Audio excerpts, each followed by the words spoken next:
Com a falta de chuva, as altas temperaturas e a grande quantidade de poluentes, a população sofre com a baixa umidade do ar.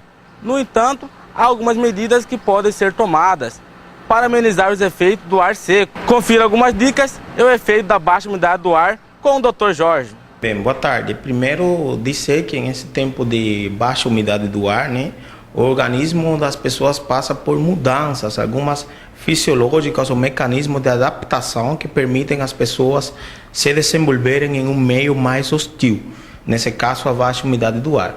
O primeiro que acontece aí é que aumenta a quantidade de transpiração, ou seja, as pessoas, quando tem esse tempo seco, que tem muito calor, a pessoa começa a suar mais. É a forma que tem o organismo de regular as temperaturas e manter o corpo em uma temperatura fisiológica, que seja permissível para a vida. O outro que pode acontecer também é que as pessoas começam a ter aumento da frequência respiratória, ou seja, as pessoas podem sentir cansaço na hora de caminhar longas distâncias, por exemplo.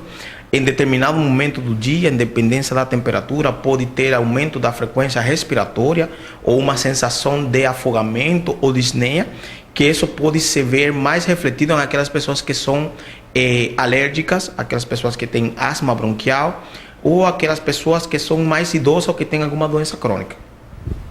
Só as pessoas alérgicas sofrem com a baixa imunidade do ar? Realmente não. Realmente, com a baixa imunidade do ar, os alérgicos têm uma suscetibilidade maior. Ou seja, as pessoas alérgicas sofrem mais. Mas no caso das pessoas que não são alérgicas, também sofrem igual. Porque o permissível, a OMS estipula como uma umidade do ar permissível, uma umidade que tem em cima do 30%. Já embaixo do 30% da umidade do ar, a gente começa a sentir os efeitos sobre o nosso organismo. Ou seja, falta de ar, o nariz pode ficar com obstrução nasal, a boca seca e a sede constante, ou seja, a necessidade de se hidratar melhor, as necessidades hídricas do organismo aumentam também. Nos dias secos devemos beber mais água? É correto. Nos dias secos é correto que a população saiba que a principal medida para ajudar o nosso corpo a lidar com isso é a hidratação. A hidratação pode ser água mesmo, que é o recomendável, pode ser alguma bebida refrescante. Não é recomendável, é claro, não é recomendável se hidratar com bebida alcoólica. Nesse caso, a cerveja, nesse caso, alguém poderia pensar que é refrescante tomar uma gelada, mas a cerveja hidrata no momento, mas produz uma desidratação maior posteriormente. Então, as pessoas que ficam consumindo bebidas alcoólicas em excesso, nesse tempo, têm uma maior possibilidade de ficar desidratados. A hidratação da pele deve ser maior em dias secos? É correto. Em dia seco, tem baixa umidade, nossa pele sofre também. Então, a pele tem a tendência de ficar mais ressecada.